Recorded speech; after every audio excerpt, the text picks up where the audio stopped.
Namo Sang Hyang Adi Budaya, Namo Buddhaya. Baiklah, hari ini kita berjumpa lagi bersama Teacher Cincing dalam pelajaran agama Buddha untuk kelas 1 SD. Bagaimana kabar anak-anak teacher semuanya? Teacher berharap kalian semua dalam keadaan yang sehat, baik, bahagia, dan selalu bersemangat belajar. Baiklah, hari ini kita belum akan masuk ke materi selanjutnya, tapi kita hari ini akan review. Review itu apa? Review itu adalah mengulang kembali apa yang pernah kita pelajari. Karena sebentar lagi dalam minggu depan kita akan menjalani ujian, namanya ujian mid semester, ujian tengah semester. Untuk itu, kalian harus sudah mempersiapkan diri. Caranya bagaimana? Kalian ulang-ulang kembali pelajaran yang pernah teacher sampaikan. Boleh buka buku cetaknya, dibaca kembali, atau boleh juga menonton kembali video yang pernah teacher berikan.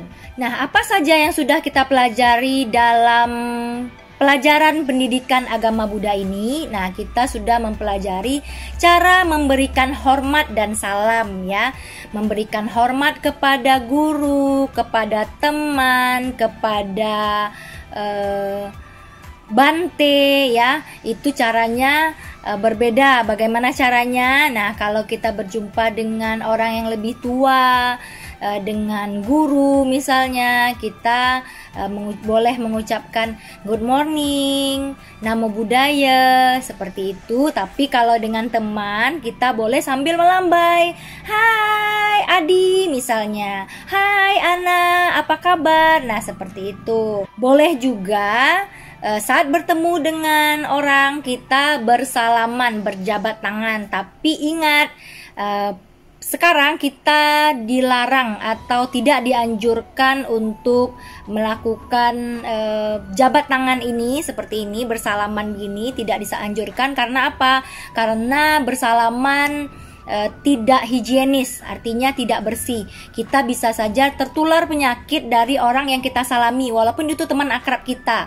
Kita tidak tahu, bisa jadi dia baru saja batuk seperti itu kan. Nah, lalu dia ketemu dengan kita, dia bersalaman dengan kita. Nah, otomatis kuman dia saat dia batuk itu sudah pindah ke tangannya. Lalu ketika dia pegang tangan kita, tentu saja kumannya atau bakteri ataupun virusnya berpindah ke tangan kita. Nah, maka itulah dari dulu di sekolah kita, di Sekolah Nasional Plus Manjusri, tidak pernah ada murid ke guru yang bersalaman ya. Mungkin kalian bisa lihat teman-teman yang dari sekolah lain ketika bertemu dengan teachernya, dia bersalaman, bahkan mungkin cium tangan seperti itu. Tapi di Sekolah Manjusri itu tidak pernah dilakukan. Kenapa? Karena bersalaman itu meningkatkan resiko tertularnya berbagai macam penyakit. Tidak hanya penyakit virus corona, mungkin ada penyakit-penyakit lainnya yang belum kita ketahui. Itu bisa saja tertular ketika kita berjabat tangan. Nah, kalau ditanya sama teacher, artinya kita nggak boleh berjabat tangan dong teacher.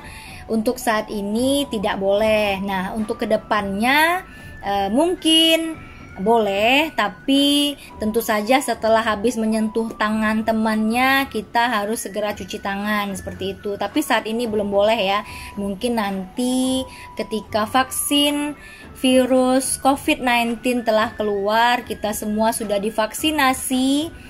Nah, mungkin kita akan lebih bebas ya, akan sedikit lebih bebas. Artinya apa? Artinya kita boleh bertemu teman, boleh berjabat tangan, bicara agak dekat, seperti itu kalau kita sudah divaksinasi. Nah, tapi tetap saja teacher tidak menganjurkan, karena dari dulu sebelum ada pandemi virus COVID-19 ini, di Sekolah Manjusri juga tidak pernah dianjurkan untuk melakukan jabat tangan ya. Bersalaman itu tidak dianjurkan ya, karena kita tidak tahu, teacher sendiri juga tidak tahu. Misalnya teacher baru saja pegang sesuatu yang teacher tidak sadar, tiba-tiba ada murid teacher yang datang lalu teacher bersalaman. Nah, nanti siapa tahu bakteri yang ada di tangan teacher berpindah ke murid-muridnya. Nah, untuk itu teacher tidak mau. Makanya kalian juga tetap harus menjaga diri. Akan lebih aman jika kita menyapa, memberikan salam dengan beranjali. Atau dengan teman kita bisa melambaikan tangan. Saat beranjali, apa yang kita ucapkan? Kita mengucapkan Namo Buddhaya, boleh. Good morning juga boleh. Selamat pagi, selamat siang. Nah, seperti itu ya. Atau dalam bahasa Mandarin, dalam bahasa Tionghoa kita juga boleh mengucapkan Namo Amitofo. Atau boleh juga Swatihotu. Swatihotu artinya semoga Anda berbahagia. Nah, nanti temannya juga akan menjawab Swatihotu. Nah, artinya kita saling mendoakan agar kita bahagia. Selanjutnya kita juga sudah mempelajari cara memberikan hormat kepada Buddha. Nah, bagaimana seorang umat Buddha memberikan hormat kepada Buddha? Yaitu ketika melihat patung Buddha atau Buddha Rupang di altar. Nah, kita memberikan hormat dengan beranjali lalu bernamaskara. Nah, di tugas-tugas sebelumnya teacher pernah memberikan tugas untuk memvideokan cara bernamaskara. Nah, begini cara bernamaskara di gambar samping ini ya. Tapi tentunya ada yang tidak mengirimkan tugasnya kepada teacher. Nah, teacher berharap kalian yang merasa belum mengirimkan tugas-tugasnya kepada teacher segera dikirimkan tugasnya, karena kita akan menjalani yang namanya ujian mid semester. Nah, itu bernamaskara adalah salah satu cara untuk menghormati Buddha. Tapi Buddha mengatakan bahwa cara terbaik menghormati Buddha adalah dengan menjadi anak yang baik. Nah, selanjutnya selain kita menghormat kepada Buddha, kita juga harus menghormati orang yang lebih tua. Orang tua kita, paman, bibi, nenek, pokoknya orang yang lebih tua dari kita. Caranya bagaimana? Selain dengan memberikan salam seperti tadi yang teacher sampaikan, kita juga ketika ingin keluar rumah kita berpamitan. Nah, ketika kita makan kita mengajak mama, papa, paman, bibi atau nenek. Misalnya ketika kita mau makan ada nenek, kita bilang, nenek makan ya nek. Nah, seperti itu kira-kira ya.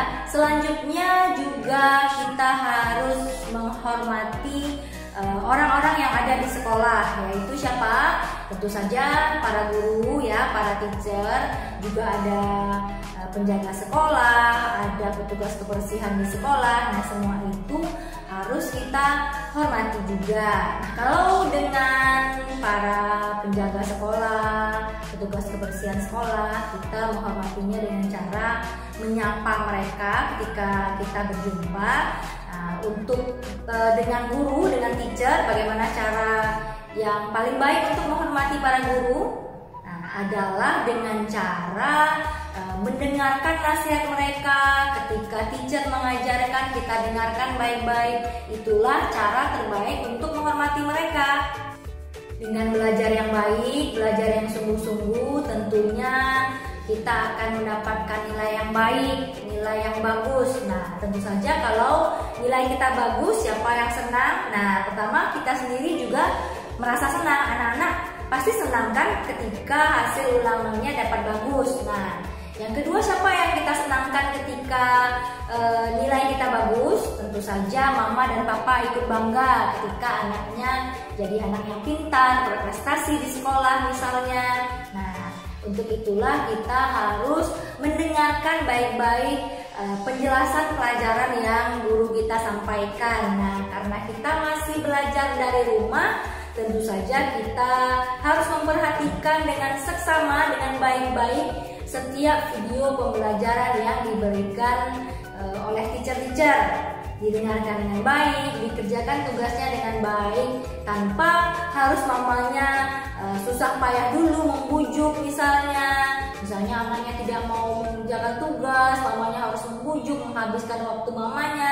Nah, itu bukan contoh sikap anak yang baik. Nah, anak yang baik mengerjakan tugas dengan sungguh-sungguh tanpa harus disuruh-suruh dahulu ya. Dengarkan video dengan baik, dengan seksama. Jika ada yang tidak dimengerti silahkan tanyakan. Kalau mamanya tidak sibuk boleh tanya sama mamanya. Kalau mamanya sibuk mungkin kalian boleh bertanya sama teacher. Nah, sehingga kalian bisa mengerjakan tugasnya dengan baik. Nah, kalau tugasnya sudah dikerjakan dengan baik, siapa yang paling beruntung? Tentu saja yang paling beruntung adalah anak-anak teacher sendiri. Nilainya bagus, terus apa yang diajarkan oleh guru dapat kita pahami, itu tentu saja berguna bagi masa depan kita. Selanjutnya di pelajaran kita, di pelajaran 2, kita mempelajari tentang simbol-simbol Buddhis ya.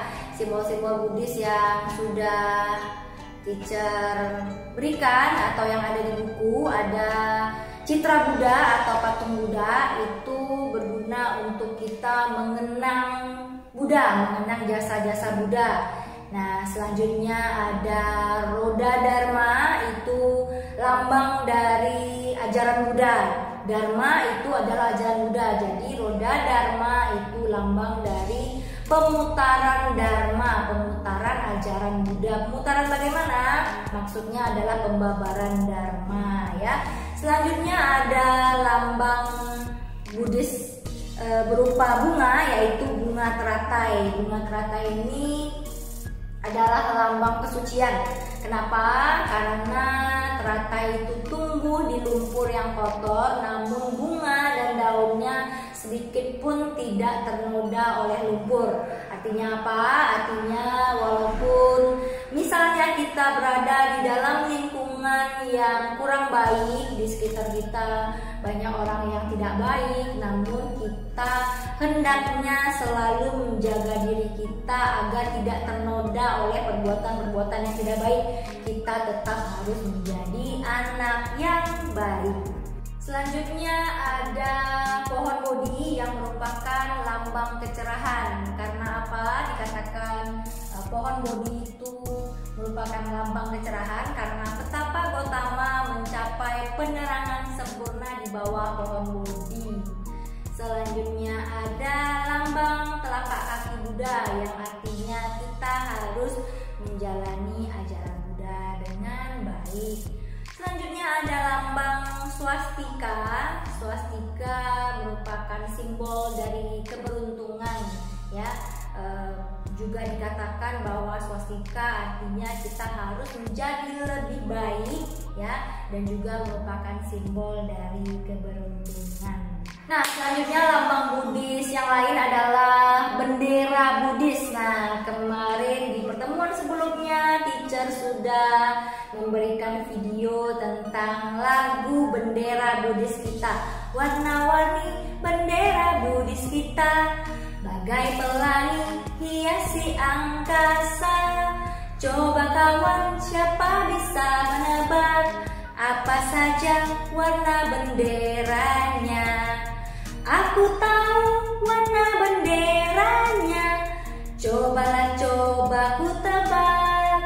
Biru, kuning, merah, putih, jingga, pasti benar tak salah. Nah, teacher mendapatkan kiriman video nyanyi yang bagus-bagus dari orang tua murid ya. Orang tua dari anak-anak sekalian sudah mengirimkan video kalian menyanyikan lagu, tapi ada juga yang tidak mengirimkan. Nah, teacher berharap bagi yang belum mengirimkan dicoba ya, mungkin tidak langsung bisa, tidak begitu pandai menyanyi, tidak apa-apa, tapi yang penting berusaha untuk mengenal bendera Buddhis lewat lagu ya. Bendera Buddhis ada biru, kuning, merah, putih, dan jingga. Nah, biru artinya bakti, kuning artinya bijaksana, merah artinya cinta kasih, putih berarti suci, dan jingga atau orange artinya semangat ya. Itulah lambang-lambang dari lambang Buddhis yang mungkin pada kesempatan kesempatan hari ini ya, di kelas 1 ini kalian baru mempelajari segini. Nah, sebenarnya banyak lagi lambang-lambang Buddhis yang lainnya yang mungkin di kelas-kelas selanjutnya mungkin nanti kalian akan mempelajarinya secara tidak langsung. Oke, baiklah, jangan lupa kita akan segera menghadapi yang namanya ujian mid semester. Untuk itu dari sekarang harus mulai belajar yang baik, dipelajari semua video-video yang pernah teacher berikan atau buka bukunya kembali. Kita materi ujian mid semester pelajaran agama Buddha adalah bab 1 dan bab 2, atau pelajaran 1 dan pelajaran 2. Pelajaran 1 tentang hormat dan salam, pelajaran 2 tentang simbol Buddhis. Nah, hanya 2 bab itu saja untuk ujian mid semester kita. Baiklah, terima kasih atas perhatiannya. Namo Sang Hyang Budaya, Namo Buddhaya.